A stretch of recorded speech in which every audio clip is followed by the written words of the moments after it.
Hello বন্ধুগণ, আশা করি সবাই ভালো আছেন। আমিও ভালো আছি। আজকে আমি একটি বিষয় নিয়ে এসেছি, সেটা হচ্ছে আমরা এতদিন ধরে যে বিগো সম্পর্কে আলোচনা করেছি, অর্ডার অফ এন সম্পর্কে আলোচনা করেছি, n square, n cube, n to the power 4 এবং log n, n log n, এগুলো নিয়ে আমরা কি করেছি, বিভিন্ন প্রোগ্রামে গিয়ে এগুলো বোঝার চেষ্টা করেছি। তো আজকে আমি বিগোর উপরে শেষ একটা ক্লাস নিচ্ছি, সেটা হচ্ছে মূলত সামারি। প্রথমে আমরা যেটা পাচ্ছি অ্যালগোরিদম ইফিসিয়েন্সি। আপনি C program, Python program, Java program যাই করেন না কেন, আপনাকে কিন্তু অ্যালগোরিদম সম্পর্কে ভালো ধারণা রাখতে হয়। আমরা যখন মার্কেটে যাই, আমরা কিন্তু অনেক ধরনের টি শার্ট দেখি। যারা আমরা ছেলেরা আছি, টি শার্ট খুবই পছন্দ করি। আমরা সিচুয়েশন বুঝি, অ্যানালাইজ করি। এখন যদি শীতকাল হয় তাহলে আমাকে কি লম্বা হাতা গেঞ্জি পরতে হবে, যদি গরমকাল হয় তাহলে আমাকে কি হাফ হাফ হাতাওয়ালা গেঞ্জি কিনতে হবে। তাহলে আমি কি করতেছি, আমার সিচুয়েশনটা দেখতেছি, আমি অনেক কিছু কম্পেয়ার করতেছি, অ্যানালাইজ করতেছি, তারপর আমার ইফিশিয়েন্ট কোনটা এই নিয়ে আমি ডিসিশন নিচ্ছি, তারপর আমি বাই করতেছি। এখানে আবার ব্যাপার আছে, আমরা মার্কেটে গিয়ে কিন্তু বিভিন্ন দোকান ঘুরি, ঘোরার পর আমাদের যেটা পছন্দ হয় সেখানে আমরা প্রাইসও কিন্তু কম্পেয়ার করে থাকি, কোয়ালিটিও কম্পেয়ার করে থাকি। তারপর আমরা যে কোনো একটা গেঞ্জি চয়েস করে থাকি। এটা হচ্ছে আমাদের নেচার, সবাই আমরা এই কাজটা করে থাকি। এখন পাইথন প্রোগ্রামেও কিছু অ্যালগোরিদম রয়েছে, যেমন Python string, variable and input, conditional statement, if else, loop, for, while, list, dictionaries, functions, file handling ইত্যাদি ইত্যাদি, শর্টিং, রিকারশন ইত্যাদি অনেকগুলা অ্যালগোরিদম আমার পাইথনে বিদ্যমান। এখন আপনাকে অ্যালগোরিদমটা চয়েস করতে হবে। এখান থেকে আপনাকে বেছে নিতে হবে, অ্যানালাইজ করতে হবে, কম্পেয়ার করতে হবে অ্যালগোরিদম টু অ্যালগোরিদম। আপনি যে প্রোগ্রামটা করতেছেন এটার পজিশনটা কি হবে সেটা অ্যানালাইজ করতে হবে, তারপর আপনাকে প্রোগ্রামটা লিখতে হবে। সেজন্য আপনাকে কিন্তু, আপনি যদি বিগো এন জানেন তাহলে আপনি অ্যালগোরিদমের প্রয়োজন অনুযায়ী আপনি প্রোগ্রামটা লিখতে পারবেন। তো এই ক্ষেত্রে আপনার অ্যালগোরিদম চয়েসের ক্ষেত্রে এখানে আমি লিখে দিছি অ্যালগোরিদম ইফিসিয়েন্সি। অ্যালগোরিদম চয়েসের ক্ষেত্রে আপনাকে কি লাগতেছে, আপনি যদি বিগো সম্পর্কে জানেন, ভালো ধারণা অর্জন করতে পারেন, সহজে আপনি এই কাজটা করতে পারতেছেন। এখন দেখেন, এই ভদ্রলোক, এমন একটা চিত্র এঁকেছি, এই ভদ্রলোক সামনে একটা ওয়াল পাচ্ছে, সে কিন্তু এটা ডিঙিয়ে যেতে চিন্তা ভাবনা করতেছে, আমি কি এটা যেতে পারবো। এখন এই ভদ্রলোক যদি না জানেন কিভাবে ওয়ালটা টপকাইতে হবে, সে যদি এই ধরনের প্র্যাকটিস করে না থাকেন, সে কিন্তু পারবেন না। এভাবে কিন্তু রাস্তার মধ্যে সে দাঁড়িয়ে থাকবে। নিচে আরেকজন ভদ্রলোককে দেখেন, তিনি কিন্তু জানেন কিভাবে ওয়ালটা টপকাতে হয়, সে কিন্তু সেই পলিসি অ্যাপ্লাই করে মোটামুটি এটা টপকে চলে যাওয়ার চেষ্টা করতেছেন। আমি এখানে যেটা বলবো সেটা হচ্ছে কোড অপটিমাইজিং।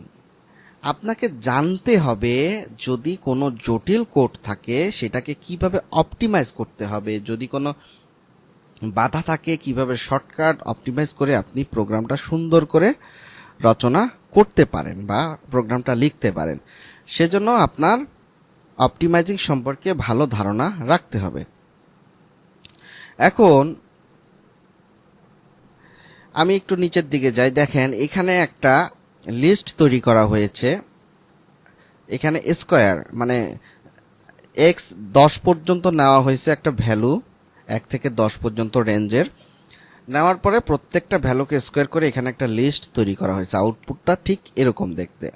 এই জিনিসটা কিন্তু আপনাকে লুপ লিখে তারপরে অ্যাপেন্ড করতে হচ্ছে, প্রত্যেকটা স্কোয়ারে যাচ্ছে, একটু সময় বেশি লাগতেছে। যদিও ছোট প্রোগ্রাম, সেক্ষেত্রে আমরা তেমন একটা ব্যবধান পাবো না। আপনারা বুঝার খাতিরে বুঝে নেন যে এখানে একটু সময়টা বেশি লাগবে। কিভাবে আমি এটা দেখাচ্ছি একটু পরেই।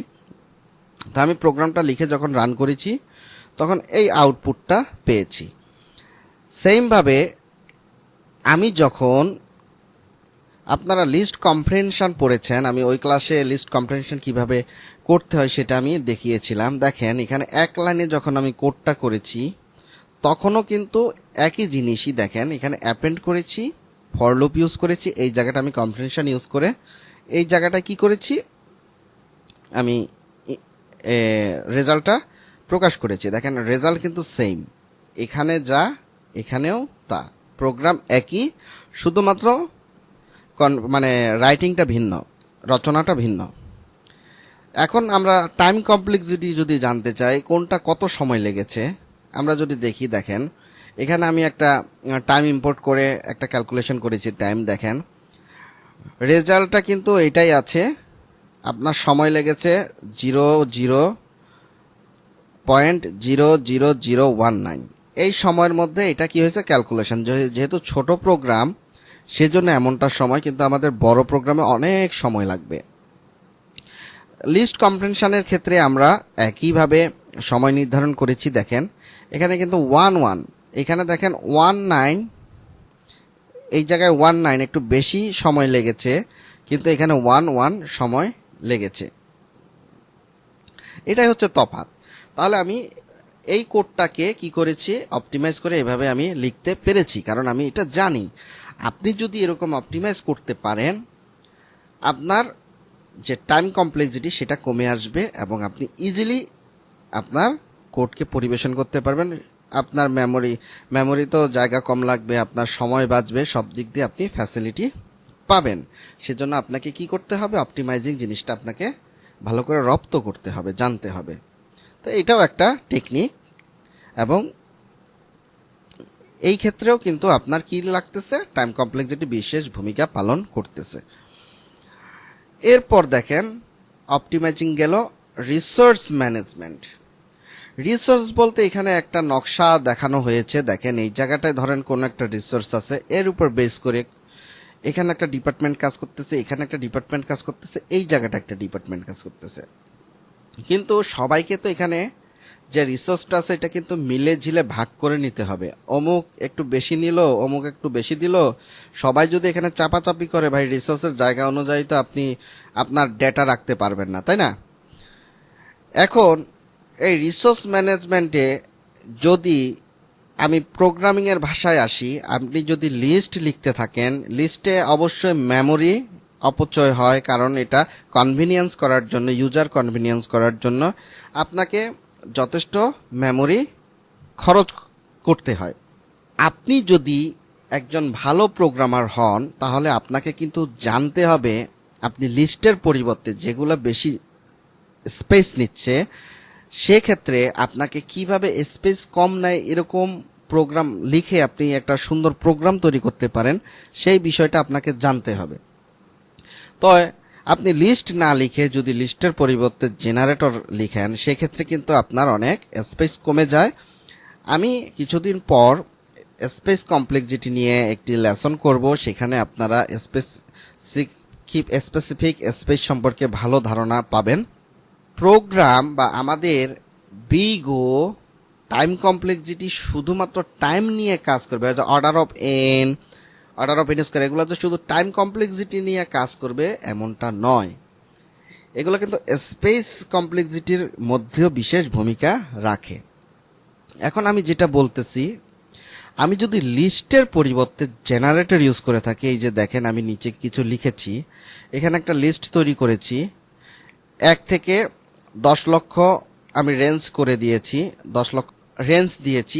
এই রেঞ্জটা যখন আমি পাইথনকে রান করেছি, দেখেন সে কি বলতেছে, the notebook server will temporary stop sending output দিতে পারতেছে না, ক্লায়েন্ট অর্ডার অ্যাভয়েডিং ক্র্যাশিং ইট, ইত্যাদি ইত্যাদি। অর্থাৎ আপনার মেমোরিতে লিমিটেড রেটেড জায়গা রয়েছে, আপনাকে রেঞ্জ দিতে পারতেছে, আপনি লিস্টের জন্য যে জায়গাটা অ্যাপ্লাই করেছেন সেটা আপনাকে কি করতে পারতেছে না, মেমোরি দিতে পারতেছে না।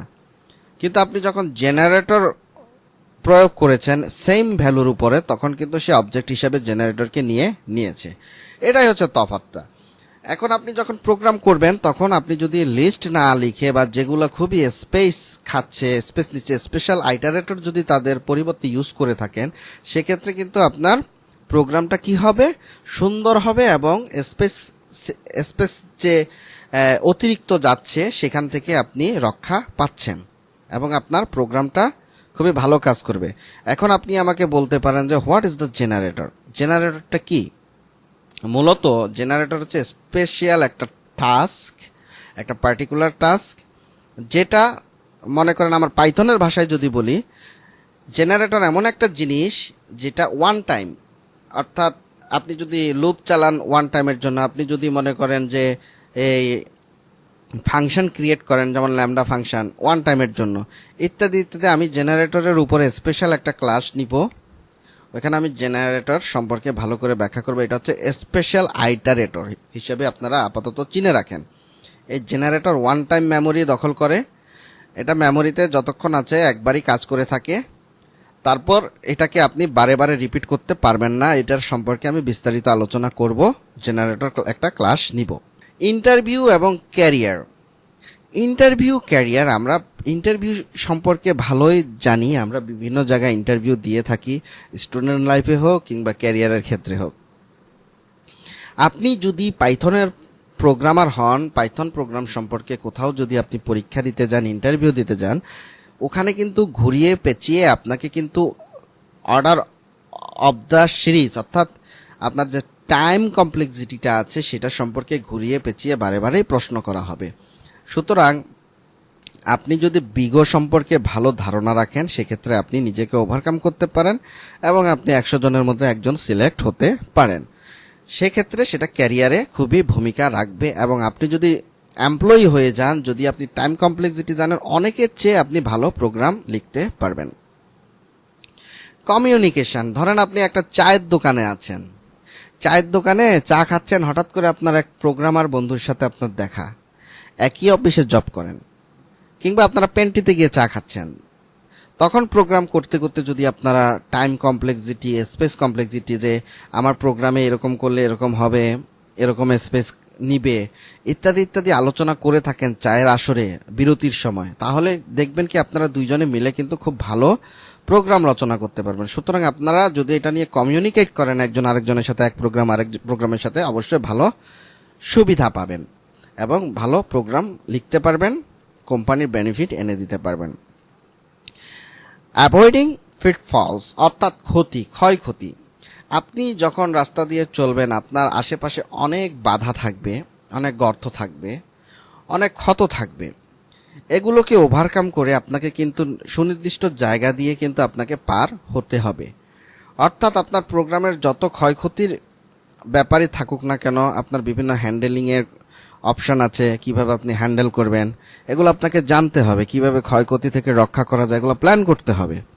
তো এই প্ল্যান এবং ক্ষয়ক্ষতি সম্পর্কে যদি আপনি অবগত হতে চান, অবশ্যই আপনাকে জানতে হবে বিগো নোটেশন। কেননা আপনি যদি ভালো বিগো নোটেশন জানেন, অবশ্যই আপনি জানবেন যে কোন জায়গাটায় কি ক্ষয় হতে পারে, কোন অ্যালগোরিদমটা ইউজ করলে আমার ভালো প্রোগ্রাম হবে। আমার সাথে থাকবেন, আমার চ্যানেলটা সাবস্ক্রাইব করবেন, লাইক কমেন্ট দিবেন, এতে আমি খুবই আশাবাদী হব এবং ভবিষ্যতে আরো ভালো ভালো ভিডিও নিয়ে আসব।